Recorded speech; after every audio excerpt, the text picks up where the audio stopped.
Hello hi everyone, this is Nikhil Dubey. Welcome to simple वाली पढ़ाई। और आज हम डिस्कस करेंगे लूसेंट केमिस्ट्री का last part, that is part 7। अगर आप एफ कैट 2021 की तैयारी कर रहे हो, या फिर अगर आप हरियाणा की तैयारी कर रहे हो, हिमाचल प्रदेश 2021 की प्रिपरेशन कर रहे हो, या फिर आप यूपीपीएससी की प्रिपरेशन कर रहे हो, तो ये जो वीडियो है आपके लिए काफ़ी ज़्यादा इंपॉर्टेंट है। आज हम डिस्कस करेंगे सिर्फ 2 पेजेस, और इसी के साथ हमारा जो लूसेंट केमिस्ट्री है वो कंप्लीट हो जाएगी। तो जल्दी से शुरू करते हैं आज का सेशन। सबसे पहले आज हम बात करेंगे यूरेनियम की। यूरेनियम को येलो केक भी कहा जाता है। उसके बाद यूरेनियम के 2 आइसोटोप्स होते हैं, that is uranium 235 and uranium 238। दोनों को मिक्स किया जाता है टू फॉर्म न्यूक्लियर फ्यूल। इसी प्रोसेस को बोला जाता है enrichment of nuclear fuel. Isotopes हमने लास्ट टाइम भी डिस्कस किया था, और फिर से मैं बताता हूँ कि इनका जो एटॉमिक नंबर है वो सेम होता है, जबकि इनका जो मास नंबर है वो डिफरेंट होता है। अब हम बात करते हैं न्यूक्लियर रिएक्टर की। न्यूक्लियर रिएक्टर में जो वेरियस चीज़ें यूज़ की जाती हैं उसका हम स्टेप बाय स्टेप उसको हम डिस्कस करेंगे। सबसे पहले तो आपको ये पता होना चाहिए कि जो न्यूक्लियर रिएक्टर होता है वो कंट्रोल्ड फ्यूजन रिएक्शन पे बेस्ड होता है। मतलब जो एनर्जी प्रोड्यूस होती है न्यूक्लियर रिएक्टर में उसको आप कंट्रोल कर सकते हो। और सबसे पहले तो इसमें यूज़ किया जाता है कैडमियम और बोरान की रॉड्स का।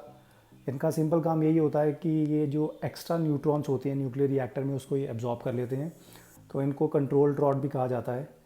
उसके बाद ग्रेफाइट और हैवी वाटर को यूज़ किया जाता है एज ए मॉडरेटर।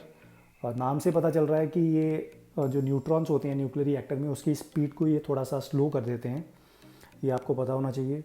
उसके बाद लिक्विड सोडियम का यूज़ किया जाता है as a coolant in nuclear reactor की जो टेम्परेचर ज़्यादा इंक्रीज़ हो गया है उसको थोड़ा डाउन करने के लिए लिक्विड सोडियम का यूज़ किया जाता है।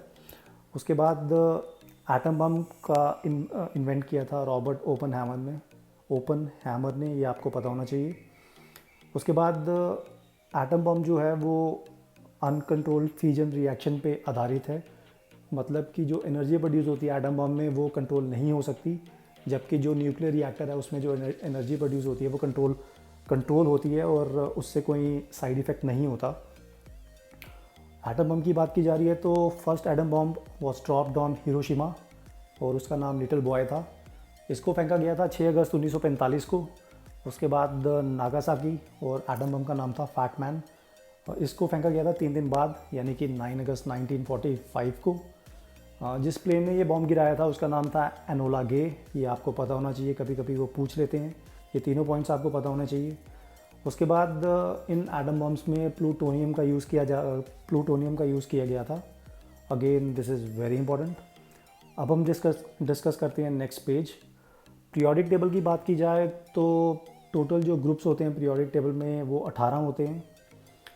Total number of periods is 7। उसके बाद जो टोटल नंबर ऑफ़ एलिमेंट्स हैं वो 118 होते हैं अप्रॉक्सीमेटली।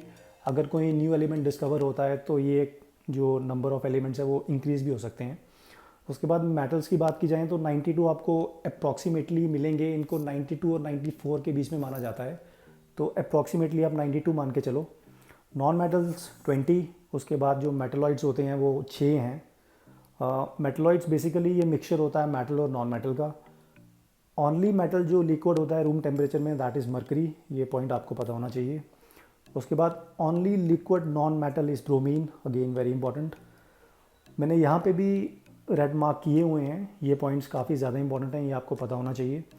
उसके बाद आर्टिफिशियल रेडियो एक्टिविटी को इन्वेंट किया था मैरी क्वेरी ने, again this is very important point, आपको पता होना चाहिए। अब हम बात करते हैं कैल्सिनेशन और रोस्टिंग की।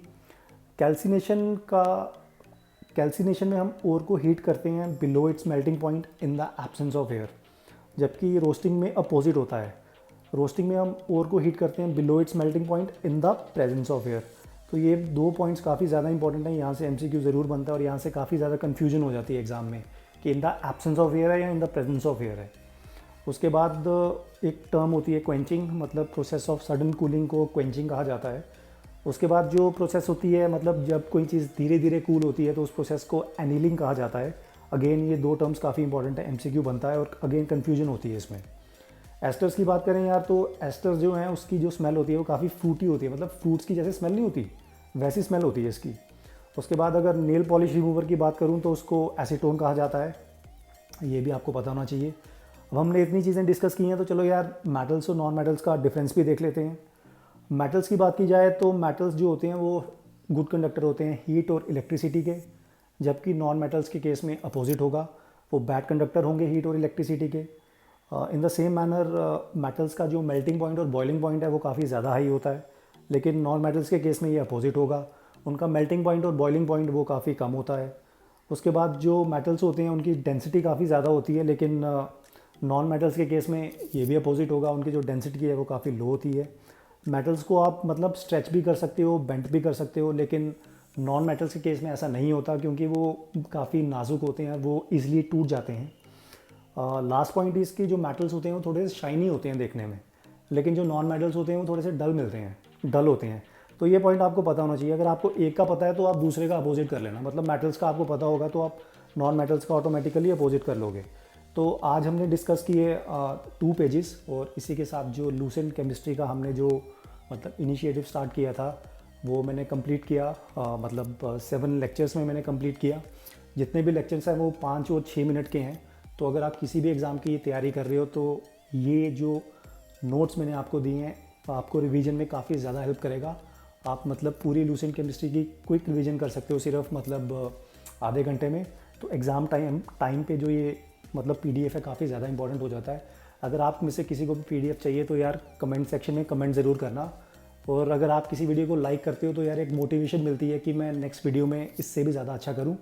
तो नेक्स्ट सीरीज़ के बारे में मैं सोच रहा हूँ कि क्यों ना लूसेंट बायोलॉजी या लूसेंट फिज़िक्स को स्टार्ट किया जाए। तो ये मैं अकॉर्डिंगली डिसाइड कर लूँगा। तब तक आप इतना ही रखो, और मैं साइन ऑफ करता हूँ आज।